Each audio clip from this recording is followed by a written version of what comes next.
ఏమైందిరా నీకు? కట్టిపో. రే, ఆ పోలీసుకి లొంగిపోవటం, ప్రెస్ మీట్లు మాట్లాడటం అంతా నిజం అనుకుంటున్నావా? రే, అవంతా ఒక స్ట్రాటజీరా. యుద్ధంలో శత్రుబలు పెరిగినప్పుడు మనం మొండిగా ఎదురెళ్ళకూడదు, లొంగిపోయినట్టు నటించాలి. అది నిజంగా లొంగిపోవటం కాదురా, శత్రువుని ఏమార్చడం. నేను అదేరా చేశాను. అది నిజం అనుకోకు. ముందు కట్టిలిపోరు. అవి విప్లవంలో నష్టం అన్ని వైపు నుంచి వస్తుంది. నువ్వు నేను ఇంకా మిగిలి ఉన్నాం కదా, ఇంకొక దళాన్ని నిర్మితాం, విప్లవాన్ని కొనసాగిద్దాం. ముందు కట్లిపురా. ఏంట్రా నువ్వు మాట్లాడిన ప్రతిసారి నాకు చప్పట్లు కొట్టాలనిపిస్తుంది అన్న. నువ్వు చెప్పేది నమ్మాలనిపిస్తుంది. ఇప్పుడు కూడా నమ్మేవాడిని, కానీ ఇది ఆపుతుంది. మతం మత్తు మందు లాంటిదన్నాడు కార్ల్ మార్క్స్. కానీ అంతకన్నా పెద్ద మత్తు మందు కమ్యూనిజం. ఆ కమ్యూనిజం మత్తులో నుండి నిన్ను బయటకు తీసుకురావడానికి బలమైన సాక్ష్యం కావాలని నాకు అర్థమైంది. ఎలక్షన్ నుంచి విత్డ్రా అయ్యాక నేను నా ఫ్రెండ్ స్వప్న వాళ్ళ ఇంటికి వెళ్ళాను. రే, అర్జెంట్గా 25 లక్షలు కావాలరా.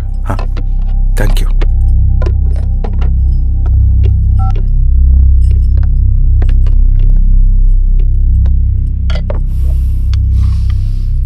చాలు.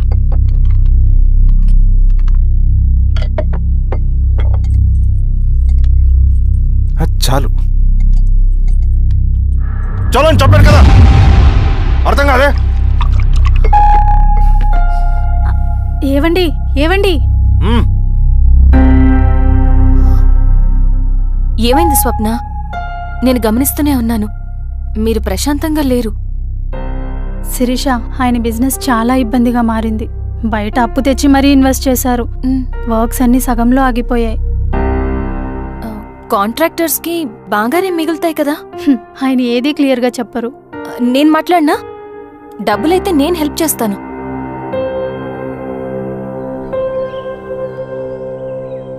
అన్నయ్య, చెప్పమ్మా. మీరు డబ్బు గురించి ఏదో ఇబ్బంది పడుతున్నారని అర్థమైంది. అవునమ్మా, ఈ ఏజెన్సీ కాంట్రాక్టర్ బతికే ఇంత ఏది సాఫీగా ఉండదు. అన్ని వైపుల నుంచి అడ్డంకులే. ప్రజల ప్రయోజనం కోసం బిల్డింగ్లు, బ్రిడ్జ్లు కట్టాలి, అడ్డమైన వాళ్ళకి లంచం ఇచ్చుకోవాలి. ఇప్పుడు ఈ నక్సల్స్ ఒకళ్ళు తయారయ్యారు. నా బ్రతుక్కి పని పూర్తయ్యేదాకా ఫండ్స్ రిలీజ్ చేయరు, వీళ్ళేమో పని చేయనివ్వరు. ఏం చేయాలో అర్థం కావట్లేదు. నక్సల్సా? నక్సల్స్కి ఏంటి సంబంధం? అదే కదా సమస్య. బయట ప్రజల కోసం మేము ఉన్నామంటారు, లోపల ఎక్స్ట్రాక్షన్కి అలవాటు పడ్డారు. ఎవరు కరెక్ట్గా లేరమ్మా. ఎక్కడి వాళ్ళన్నయ్య? పినపాకం మండలం నక్సల్స్ 25 లక్షలు అడిగారు.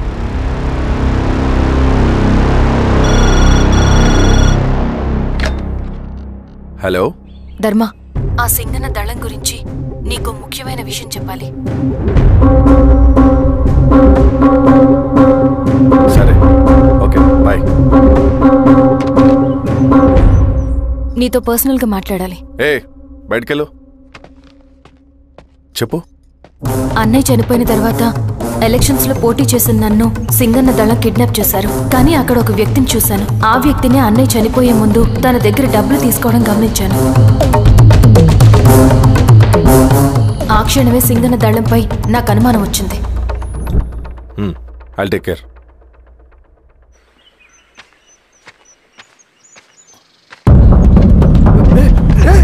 భయపడదు, మీ చంద్రుడు మనుషులు. నన్నేం చేయకండి.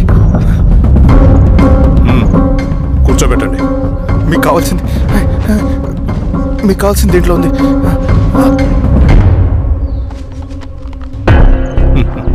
కాంట్రాక్టర్ డబ్బులు కదా, కొత్తగా ఉన్నాయి.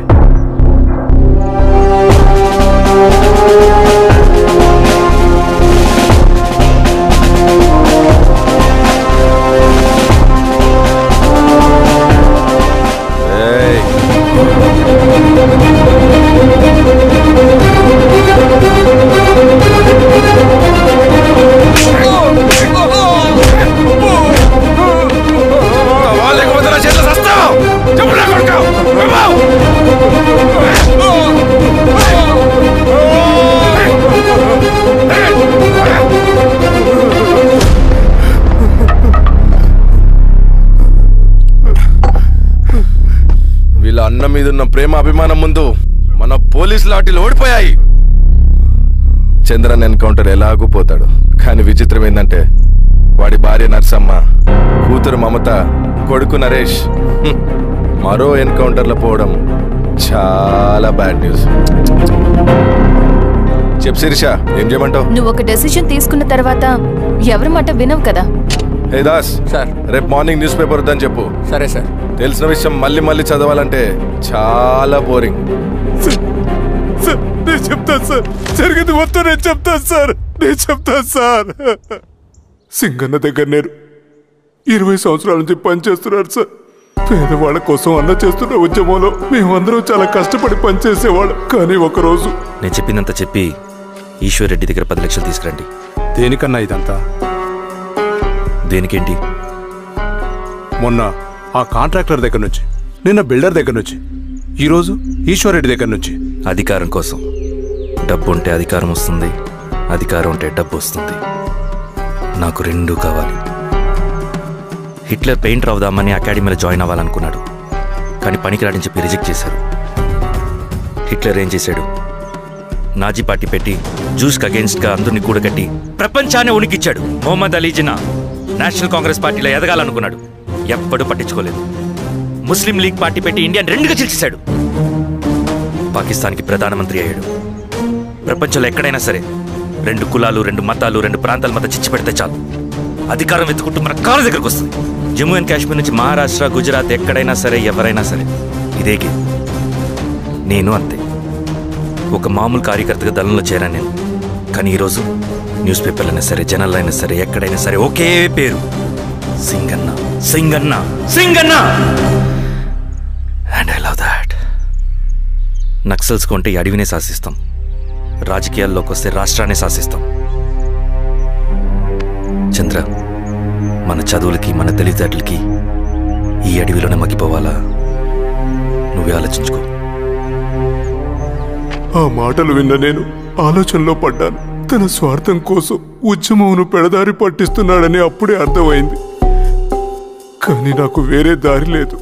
సింగన్న ఆదేశం ప్రకారం మేము వెంటనే వెళ్ళి ఈశ్వర్ రెడ్డిని కలిశాం. సింగన్న పార్టీ ఫండ్ కోసం 10 లక్షలు ఇమ్మన్నారు. ఆ డబ్బులు ఇస్తే రైతు కూలీ సమస్య ఉండదని చెప్పమన్నారు. అంత డబ్బా నేనెందుకు ఇవ్వాలి?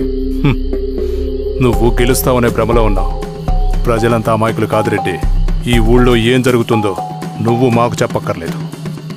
మీకు పార్టీ ఫండ్ ఇస్తే మాత్రం నేను గెలుస్తానని గ్యారంటీ ఏంటి? తప్పకుండా గెలుస్తావు. ఆలోచించుకో, తెలివైన వాడివి.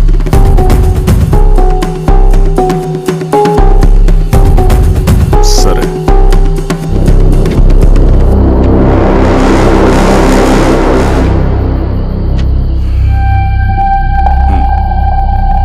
కానీ నాదో కండిషన్. నేను సింగన్ని పర్సనల్గా కలవాలి. చూస్తా, కానీ ఒక విషయం, ఈ మ్యాటర్ బయటికి రాకూడదు. జాగ్రత్త. సింగన్న స్ట్రాటజీ ప్రకారం మాకు ఈశ్వర్ రెడ్డి దగ్గర నుంచి డబ్బులు వచ్చాయి. అప్పుడు నరసింహుల్ని పిలిపించి, నువ్వు ఎలక్షన్ నుంచి విత్డ్రా అవ్వాలి నరసింహులు. విత్డ్రానా? 30 సంవత్సరాల తర్వాత వచ్చిన అవకాశం అన్నా ఇది. గెలిచే ఎన్నికల్లోంచి తప్పుకోమంటారేంటి? ఎందుకన్నా? నిన్ను ఈ ఎలక్షన్లో నిలబెట్టింది కమిటీయే, విత్డ్రా చేయమనేది కమిటీయే. సెంట్రల్ కమిటీ ఏం డిసైడ్ చేసినా అది మనం ఫాలో అవ్వాలి. మనకి వేరే ఆప్షన్ లేదు.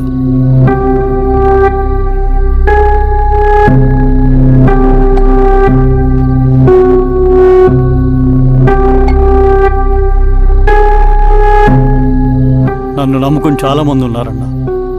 మీరు వద్దన్నా సరే నేను ఇండిపెండెంట్గా పోటీ చేస్తా. నీ పట్టుదల నాకు అర్థమైంది నరసింహులు. సెంట్రల్ కమిటీతో మరొకసారి నేను మాట్లాడతాను. కొంచెం వెయిట్.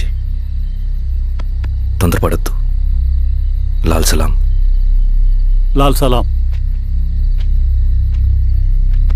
తన మాటకి ఎదురు చెప్పిన నరసింహుల్ని క్రూరంగా హత్య చేయించి ఆ హత్యను ఈశ్వర్ రెడ్డి చేయించాడని అందరినీ నమ్మించి ఆ తర్వాత ఈశ్వర్ రెడ్డిని కూడా. ఏంటి ఈశ్వర్ రెడ్డి గారు, కలుద్దామనుకున్నాం కానీ ఇలా కలుస్తామనుకోలేదు. ఏంటంత కోపం? ప్రజానాయకుడు నరసింహులు చంపినందుకు నీకు మరణదండనే. ఇంతకీ నన్ను ఎందుకు కలుద్దాం అనుకున్నావు? నర్సన్ చావుకి నాకు ఏ సంబంధం లేదు. నిన్ను కలిసి ఊరు సమస్యలు, ప్రజా సమస్యలు పరిష్కరించు. అడవికి సింహం రాజు, అడవైనా ఊరైనా ఈ సింగన్నే రాజు.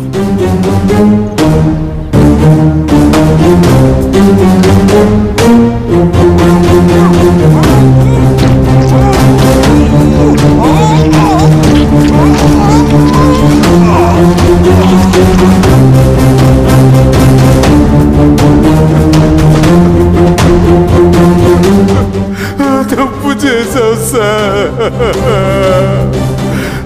మొత్తం సింగన్నే చేశాడు.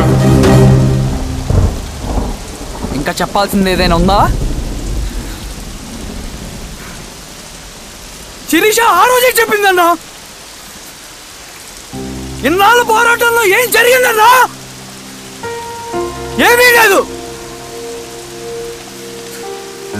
శిరీష వల్ల వాళ్ళ ఊర్లో రైతులకు భూములు వచ్చాయన్నా. నీ వల్ల చాగి అన్యాయంగా గొంతు కోసుకున్నాడన్నా. నరసింహులు, ఈశ్వర్ రెడ్డి, ఇంకెందరో అమాయకులు నీ అధికార దాహం వల్ల బలైపోయారు.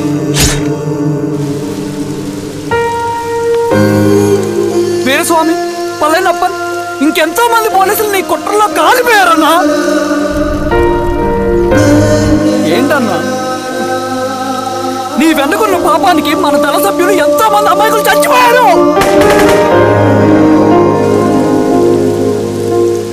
ఆ జనాలు అమాయకులన్నా. నువ్వు మాటలు చెప్పి రెచ్చగొడితే నువ్వేదో సమాజాన్ని ఉద్ధరిస్తావని నీ వెనుకున్నారు.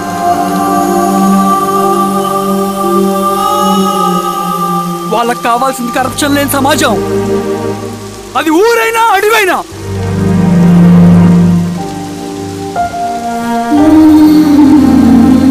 దేవత లాంటి అమ్మాయి అన్నా. బతికినంతకాలం అందరి జీవితాన్ని బాగు చేసిందన్నా.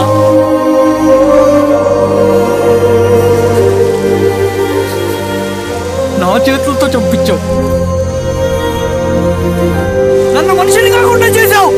ఈ జెండా అడ్డు పెట్టుకుని చేస్తున్న దురాఘాతాలు, ఈ సిద్ధాంతపు ముసుగులో జరుగుతున్న హింస, దోపిడీ, మోసం అన్నీ ఆగాలి, ఆగిపోవాలి.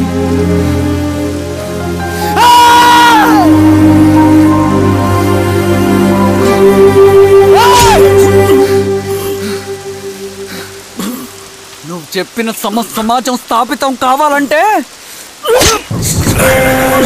నువ్వు సమాధి కావచ్చు.